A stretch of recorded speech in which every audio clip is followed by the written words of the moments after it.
Mga kwento ni Felmo.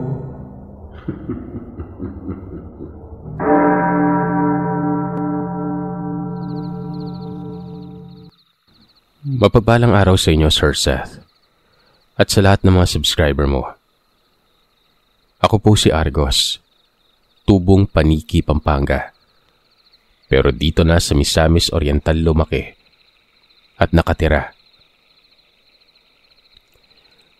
Ang kwentong ibabahagi ko sa inyo ay ikinuwento lamang din sa akin ng kaibigan kong taga Mindanao. Tungkol ito sa pinsan ng kaibigan kong pangalanan na lamang nating Dindo. Dekada 90 nang mangyari ang kakaibang karanasan ni Dindo sa piling ng isang babaeng minahal niya, si Laura. Taga Maynila raw talaga ang pamilya nila Dindo. Umuwi-uwi lamang ito sa probinsya kapag may mga espesyal na okasyon. Nung 22 anyos si Dindo, pinaluwas siya ng lola niya dahil ikakasalang pinsan niyang si Nena na dating domestic helper sa Riyadh. Arabo ang mapapangasawa nito kaya gusto ng lola ni Dindo na maging espesyal ang kasal at handaan nun. Parang family reunion palagi sa tuwing uuwi si Dindo sa probinsya. Bukod sa mga kaidaran niyang pinsang buo, ay tuwang-tuwa rin ang mga kalaro niyang basketballista sa liga nung teenager sila. Masaya ang lahat sa pag-uwi ni Dindo. Nakilala niya ang mapapangasawang Arabo ng pinsan niya at nagustuhan niya ang ugali nito. Amir ang pangalan ng Arabo. Dahil magaling makisama si Dindo, 3 araw bago ang kasal, si Dindo ang palaging kasama ni Amir sa pamamasyal sa magagandang tanawin na tourist spot talaga sa probinsya nila. Pagkatapos na maghapong pamamasyal, nagiinuman sila ng lambanog sa ilalim ng puno ng mulave na nakatayo sa likuran ng malaking bahay ng lola niya. Isang araw, ginulat na lamang ni Amir ang buong angkan nila Dindo na handa na para sa kasal nila sa susunod na araw. Nang mag-impake at maglayas ito, umiyak ang pinsan ni Dindo nang ipagtabuyan siya ng fiancé niyang Arabo. Umatras sa kasalang banyagang si Amir. Meron na umano itong ibang plano nun. Ayaw na nitong pakasalan ang pinsan ni Dindo na si Nena. Nag-iiyak ang babaeng pinsan ni Dindo sa pagmamakaawa sa mapapangasawa sanang Arabo na wag nang umalis para pakasalan siya, pero tila ba buo ang loob nitong binitbit ang mga maleta at lumayo sa kawawang babaeng yon. Nagulat si Dindo sa inasal ng Arabo. Hindi niya umano alam na kaya nitong saktan ng pinsan niya ng ganon-ganon na lang. Hindi umano ganon ang pagkakakilala niya kay Amir. Sinundan ni Dindo si Amir habang naglalakad papunta sa terminal ng bus nun. Tinawag niya ito, pero hindi mapigilan si Amir. Nagmamadali umano ito na parang may hinahabol na importanteng tao nun. Nag-usisa si Dindo. Tinanong niya kung anong nangyari, anong mali, kung bakit niya iiwan si Nena. Gayong sa susunod na araw na ang kasal nila, kailangan niyang bumalik nun. Isang malakas na hindi ang isinagot lamang ni Amir. Sabay sakay sa tricycle papunta sa mas malayong parte ng probinsyang yon. Para bang hinipan ng itim na mahika si Dindo nang mausukan siya ng tricycle na humarurot papalayo. Bumalik na tulala at problemado para sa pinsan niya itong si Dindo. Hindi alam ni Dindo kung paano pasasayin ng natulala at tila nabaliw niyang pinsang babae nun. Nang magsimula umano itong tumahan, hindi na ito nagsalita pa at hindi na natinag sa lupang pinaghandusayan sa bakuran ng bahay. Dumilim ang langit ng sumunod na araw. hindi natuloy ang kasal. Lahat ay tila nagluksa ng isa-isang magsiuwian sa kani-kanilang probinsya at kabayan ng mga kamag-anak ni Dindo. Natuwang-tuwa pa noong una para sa kasal ni Nena. Nagpaiwan si Dindo sa hiling na rin ng lola niya. Pumayag si Dindo na bantayan at alagaan ang pinsan niyang nilamon ng depresyon. Nagkalagnat ito ng mataas at nagsimulang manghina. Mabilis na lumipas ang 1 linggo. At mabilis ring nangayayat si Nena dahil ayaw na nitong kumain, maligo at lumabas ng bahay. Pero isang hapon, Nena! Nena! Nandyan ka ba? Isang malamyos na tinig ng babae ang narinig ni Dindo na tumatawag mula sa labas ng bahay nila. Nagtalukbong ang pinsan ni Dindo nang marinig ang boses ng dating kaibigan. Hay! Nasa loob si Ate Nena nilalagnat. Pagbati ni Dindo sa napakagandang dalaga na mahaba ang buhok. Pakisabi, gusto ko siya makausap. Niyaya ni Dindo si Nena na bumangon pero ayaw nitong makipag-usap o makita ng kahit sino. Napilitan si Dindo na humarap sa kaibigang dumalaw nun. Natutulog na si Ate Nena Sasabihin ko na lang na bumisita ka, miss. Noong mga panahon na yun medyo may kislap na sa mga mata ni Dindo habang hinihintay na ibigay ng babae ang pangalan nito. Laura. Siya umano si Laura. Matalik na magkaibigan sila ni Nena nung nasa high school pa lamang sila. Palagi umano sila magkasama bago siya lumipad sa Riyadh para magtrabaho nun. Hi Laura, ako nga pala si Dindo. Pinsan ako ni Ate Nena. Masaya ako makilala ka. Nag-alok si Dindo kay Laura na ihatid sa bahay nito pero humindi si Laura. Mapapagod lamang at baka gabihin pa sa daan si Dindo nun. Dahil walang tricycle na nakakapasok sa lugar nila. Sa likod umano ng sementeryo nakatira si Laura. Doon sa pinakaliblib na parte ng probinsya kung saan hindi sementado ang daan at putol na ang kuryente. Nagmatigas si Dindo na ihatid pa rin si Laura. Dahil sa unang pagkakataon, noon lang umano tumibok bigla ang puso ni Dindo sa isang probinsyana.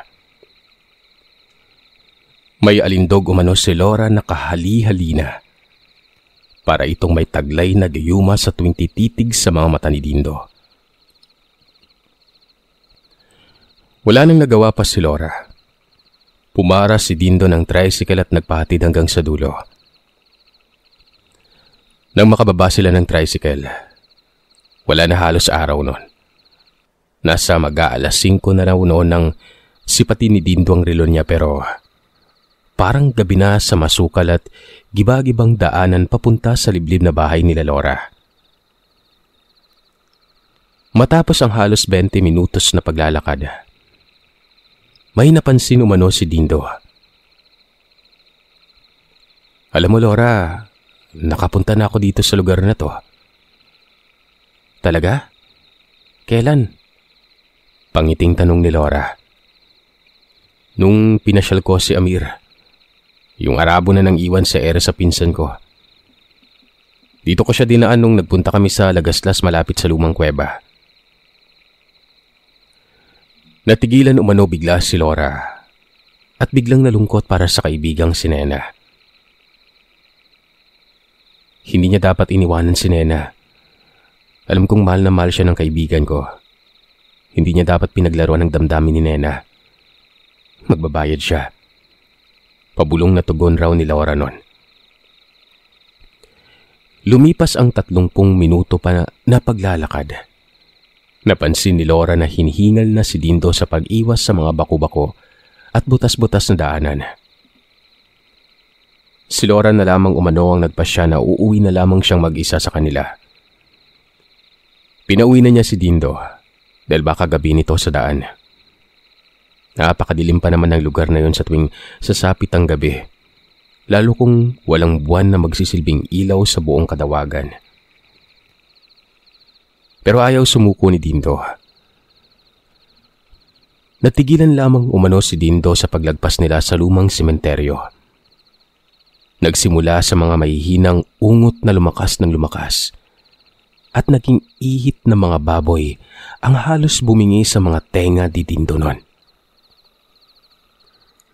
Laura? Ano yun? Walang Laura na sumagot sa kanya. Nagulat na lamang siya nang maaninag niya sa dilim ang napakaraming itim na baboy na punong-puno ng mga mahaba't nakakatusok na mga balahibong. Kasing kapal umano ng straw ng sesto. Kulay pula ang mga mata ng baboy ramo.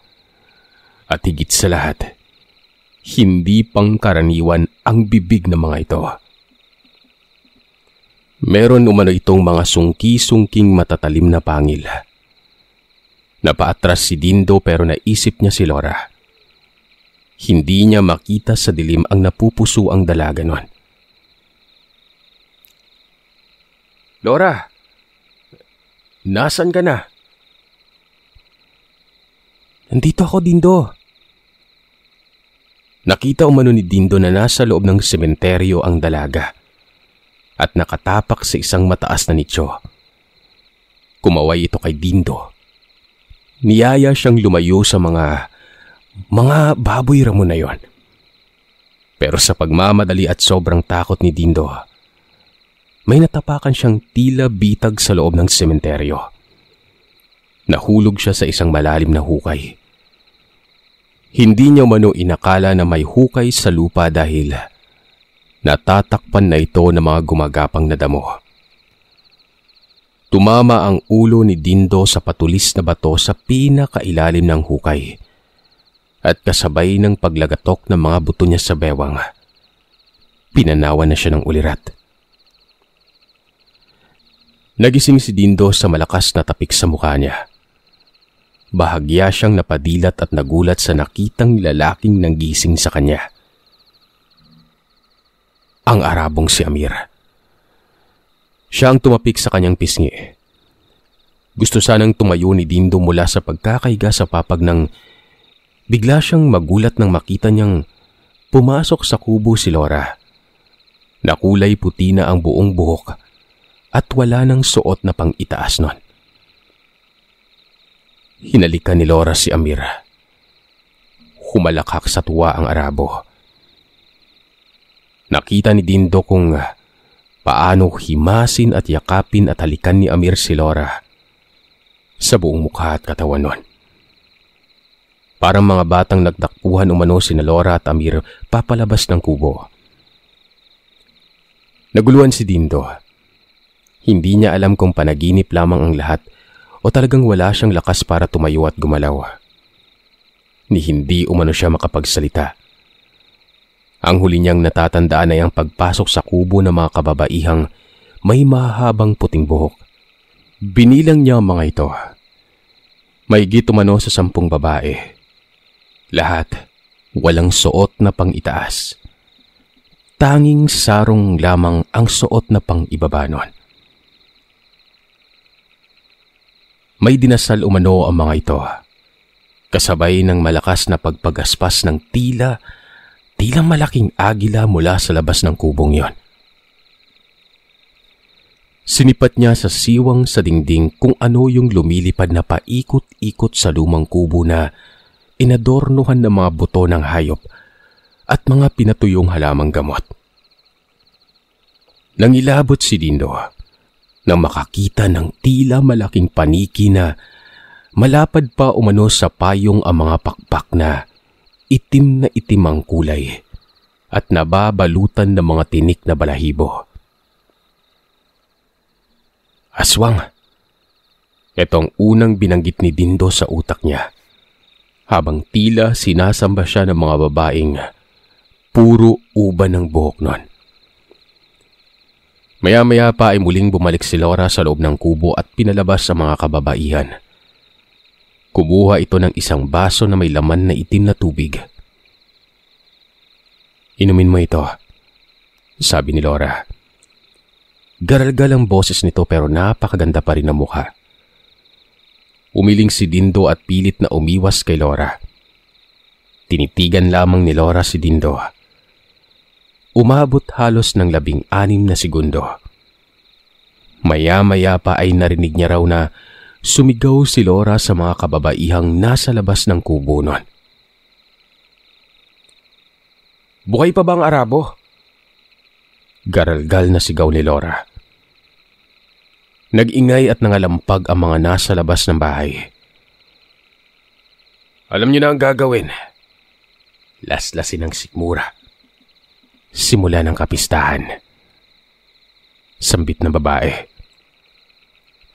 Dahil sa narinig ay napuwersa ni Dindo na umupo at sumilip sa siwang ng bintana. Halos mabaliw umano siya nang makitang puno ng itim na baboy damo ang bakuran. May 3 malalaking paniki na mukhang manananggal at mga babaeng nakatalungko sa batuhan. Nangingisay at nanginginig na tila hayok sa laman ni Amir. Kitang-kita niya umano nagpalit ng anyo ang mga kababaihang puros uban ang buhok nun. Nagsapaniki ang iba. Yung mga matatanda naman umano ay itinaas ang mga kamay at sinamba ang bilog na buwan. Na siyang rason kung bakit nakita ni Dindo ang kagimbal-gibal na pangyayaring yon. Hindi na nagdalawang isip pa si Dindo. Tama ang hinala niya. Nasa loob siya ng bahay ng kuta ng mga aswang. At gustuhin niya mang humabol sa tila nababaliw na Arabong si Amir. Hindi niya magawa. Dahil bali ang buto niya sa bewang. Hinabol ng mga nilalang na ito si Amir pero mabilis umano itong nakatakbo papalayo. Hindi na nakita pa sa dilim ni Dindo ang nilokong Arabo. Siya ba ang dapat pakakasalan ni Nena? Tanong ni Laura kay Dindo. Tumango lamang noon si Dindo. Bigla umanong nagsalita si Laura kay Dindo na bata pa lamang umano siya. Alam niya na umano kung ano ang lahi niya. Ipinaliwanag umano sa kanya ng nanang niya kung anong uri sila ng nilalang. Hindi sila tao. Hindi katulad nila Dindo, Nena at lola niya. Kakaiba siya. Wala siyang naging kalaro at kaibigan ng kabataan, maliban kay Nena. Nakilala niya umano si Nena sa sementeryong nadaanan nila. 8 anyos umano siya nang pagtangkaan siyang pagsamantalahan ng isang magsasakang lasinggero. Iyak siya ng iyak sa takot nang biglang lumabas ang mga matatalas niyang pangil at nakagat niya sa lalamunan ang lalaking nang asulto sa kanya. Bumagsak sa lupa ang lalaking yon. Natulala si Laura. Bukod sa kanya, meron umanong kasing edad niya na batang babae na nakasaksi sa nangyari nun. Yun ay walang iba kundi si Nena. Pero kahit ganun pa man ay hindi umano siya nilayuan ni Nena. Hindi siya natakot. Lumapit pa ito sa kanya at tinanong kung nasaktan ba ito.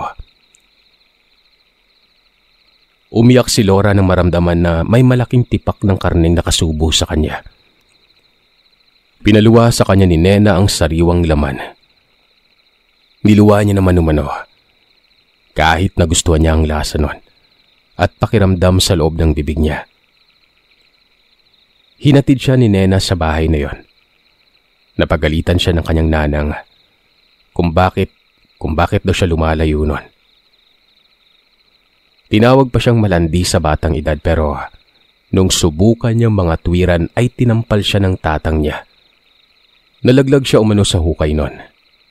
Ang tatang niya umano ang naghuhukay ng mga malalalim na patibong. Patibong nila sa mga tao para meron umano silang makain. Hindi umano natakot si Nena sa tatang niya. Ultimong si Nena umano ang naglabas kay Laura sa hukay.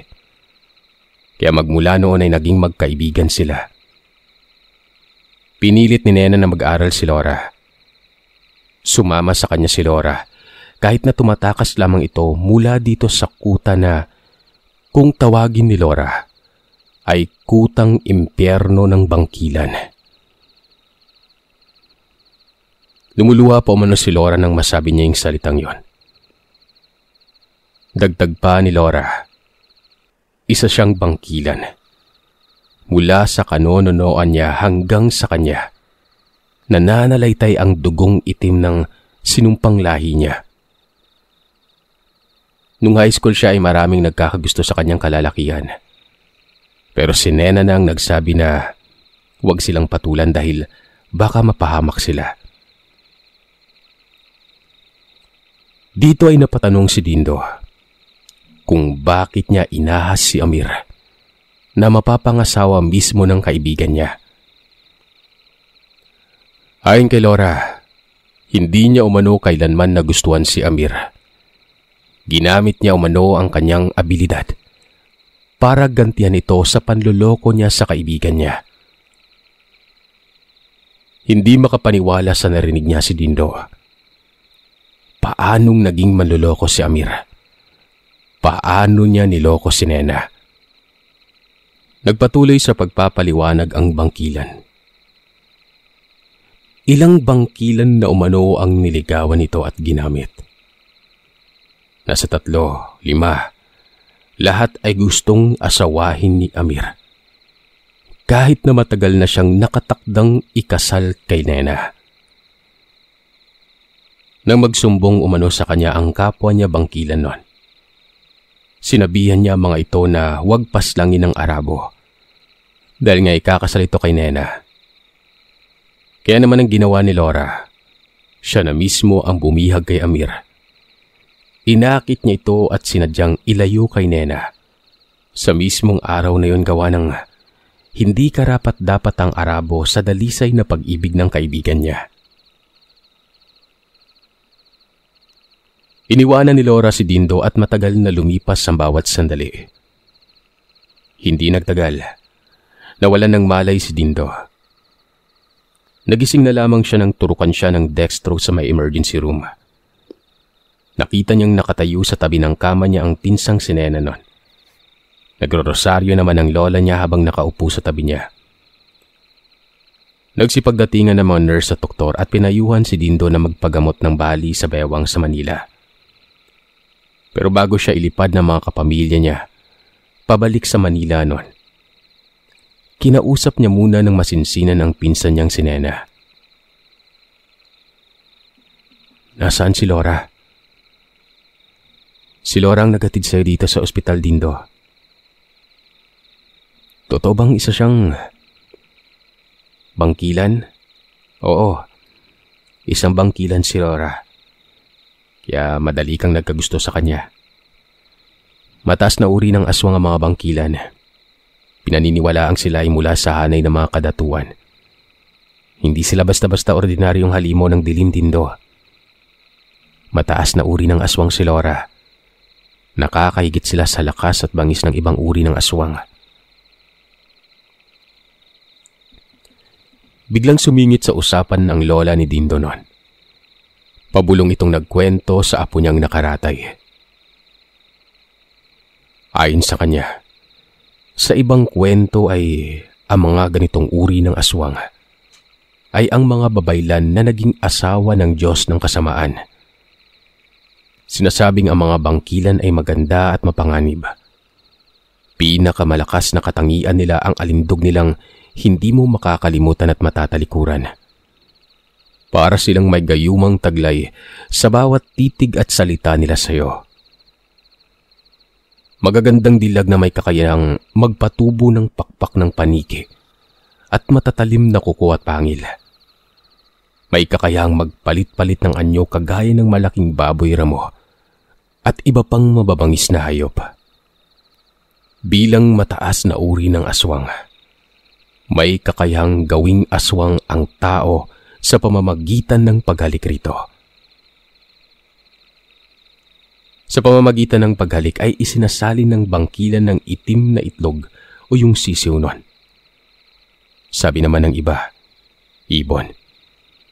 May mga nagluluwa naman ng perlas mula sa kanyang sikmura patungo sa taong nais niyang maging aswang. Doon na naalala ni Dindo kung paanong halikan ni Laura si Amir.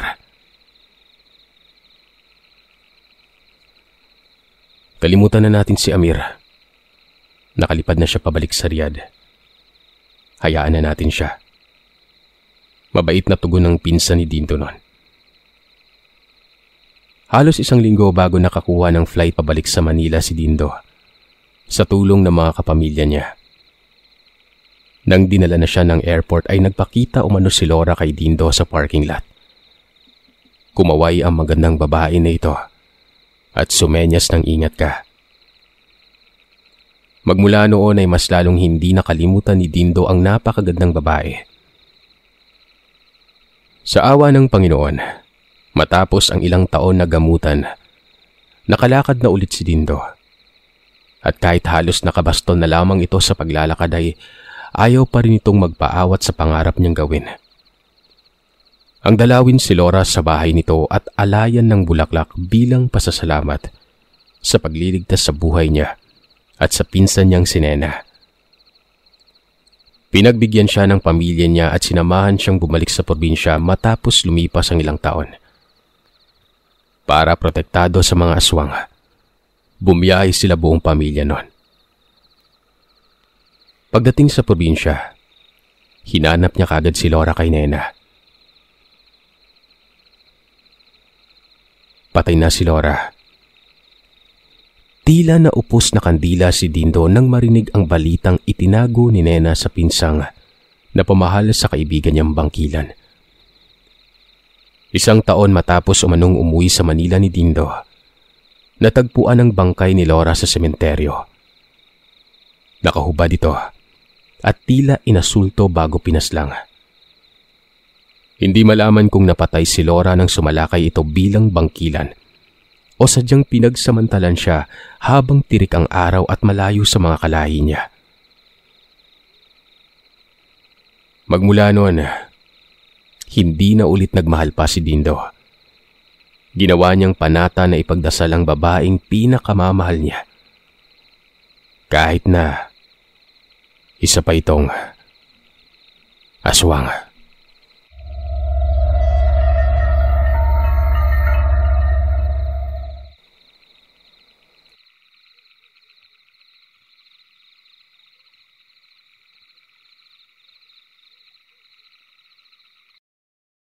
Maraming salamat mga kagiliw sa pakikinig. Madako naman tayo sa shoutout request. Sa mga gusto magpa-shoutout, message lang po. Hindi tayo nag-receive ng shoutout request sa comment section. Okay? Shoutout sa bago at nag-renew ng kanila membership sa YouTube channel natin. Thank you sa bago, Madeline Lavilla Chiva. Happy 3rd month kay Vencris Sormieda.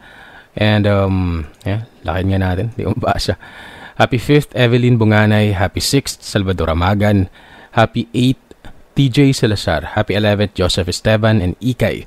Happy 14th, Zeus Paul Zaragoza and Moy Salahudin. Happy 17th, Joel Balasa. Happy 22nd, Maricar M. and Micaela Pulmones. Happy 24th, Marie Antoinette Motay and Andre. Happy 30th, D. Peralta. Sa mga nag-message naman, good evening sir, pa-shout out sa Cati family, Garcia family and Perez family ng Dasmariñas, Cavite. Pa-shout out din po sa mag-best friend na sina Joanna Rio Guevara and Sheila Zacate na avid listener mo since 2019. And sa lahat ng listener mo sa Dasca Hospital and Southern Tagalog Hospital. Sobrang dami namin na avid listener mo dito sa Cavite. Thank you. From John Reynel Zacate, maraming salamat idol, more subscriber to come. Thank you. Pa-shoutout po ako sa pamilya ko sa Leyte at dito rin po sa Cebu City to my one and only partner in life, Janet Ligaria from JV Olaran. Sir, pabati po ako sa asawa kong belated happy birthday nung September 28. Else Primero, 53 years old na siya ngayon. From Caloocan, from Raymart dati. Sir, pakigreet naman po ang panganay na anak ko na si Makayla Ariel Makalintal Fernandez ng happy 4th birthday. Nawa ay palagi siyang gabayan ng puong may kapal sa araw-araw. Pakibati na din po ang pinakamamahal kong asawa na si Ariel Jagger Fernandez at ang buong Makalintal at Fernandez family. Yun lamang po at maraming salamat. More subscribers to come. God bless you always from Chris Makalintal Fernandez. And last but not the least, Sir, good day. Pa-shoutout naman araw-araw kami nakikinig sa ganda ng boses mo, Nax, from Carmen Bohol. Greetings from nag-iisang Galvadores family dito. Pahabol, sir, pa-shoutout sa girlfriend ko na si Wuji Imas na nahawa na sa akin makikinig sa'yo from Luke Vincent Galvadores. Salamat. Ayun lang mga kagiling. Maraming salamat sa inyo. Bukas po ulit.